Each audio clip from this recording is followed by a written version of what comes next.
Hello, this is Brandy Brimhall, and I am here to address another commonly asked question that's submitted to the Chiropractic Compliance Solutions and ChiroCode Help Desk.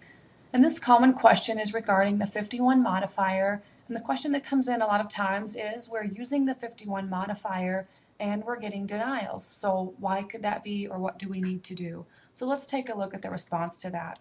First, I have a brief disclaimer. Rather than reading it over for you, I'm just going to let it sit there for a couple of seconds for you to review it, and then we'll move on with the answer to that particular question. Okay, let's first start with the definition of modifier 51, just so that we all understand really what that's for.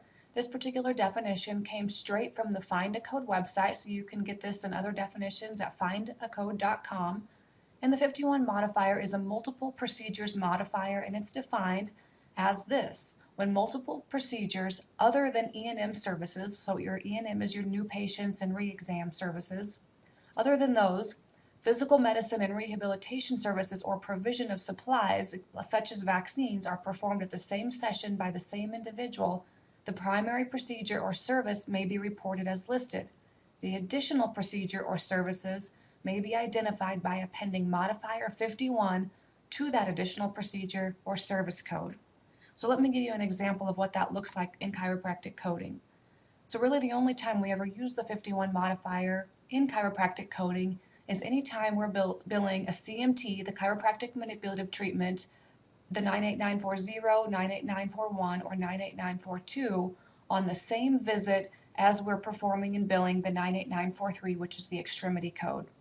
So in this particular example, which is the only one really in chiropractic, that 51 modifier, the multiple procedure modifier, is typically appended to the 98943, indicating that it's a multiple like-kind procedure performed on the same visit.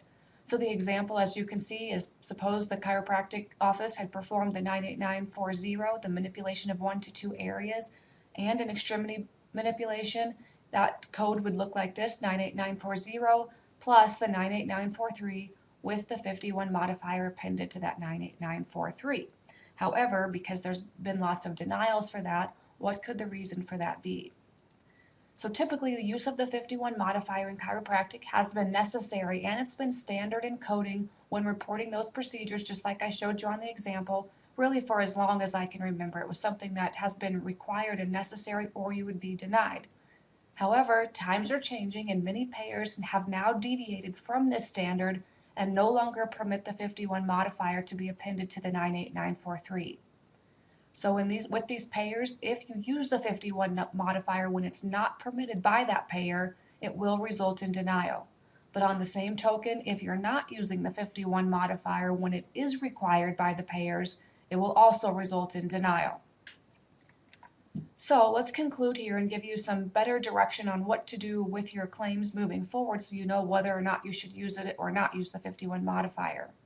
I can first tell you that most commonly now, many of the payers no longer permit the 51 modifier. So in general, it's recommended for you not to append the 51 modifier unless you know specifically that that payer requires it.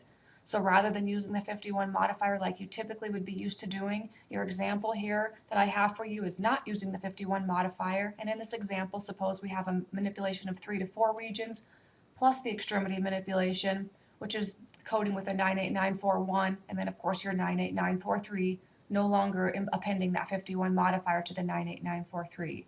With this, just make sure that you've diagnosed and pointed properly, because you must diagnose and support all of the services that you're rendering, and of course you should be pointing those too on your claim forms. A couple of tips I have for you here, because there still is a little bit of unknown with some of the payers. If you don't know exactly which payer prefers which way, then you're likely to find out, or you will find out, by your EOBs. So make absolute sure that you're reviewing your EOBs and not losing money by not reviewing those particular line items. Because if you're billing the 98943, like I've shown you on the previous example, with the 51 modifier and it's denied, there's a great chance that you should be not using that 51 modifier for that payer. But again, on that same token, if you're billing it without the 51 modifier and you're denied, there's a great chance that that particular payer requires that you use the 51 modifier. So you need to be familiar with those payer guidelines but you'll notice it first on your EOBs most of the time. If you start having trouble with those particular 98943 codes, look whether or not you're using that 51 modifier and verify the payer guideline. So make sure that you know those payer guidelines, which can be easily obtained typically by just Googling the payer guidelines regarding 51 modifier in chiropractic, or you can always call the payer and ask specifically to them. Just make sure you don't assume or set it to the side. You want to make sure you call the payer for clarification, because these types of denials or issues aren't going to resolve themselves, and you don't want to lose any money or have money sitting on the table that really should be in your working account. Again, you also want to make sure that you've appropriately diagnosed and pointed to the 98943, and of course all of your other services rendered, because if you're also having trouble with the 98943 or any other code as far as that goes, one of the first things that I would typically always look at is to make sure that there are adequate diagnoses to support that service and they're appropriately pointed on the claim form. So that could also be another issue if it turns out that it's not your modifier, or certainly it can be both. So with that, that does conclude this help desk question. I hope the answer has been helpful to you, and we'll be back soon with another updated commonly asked help desk question for you.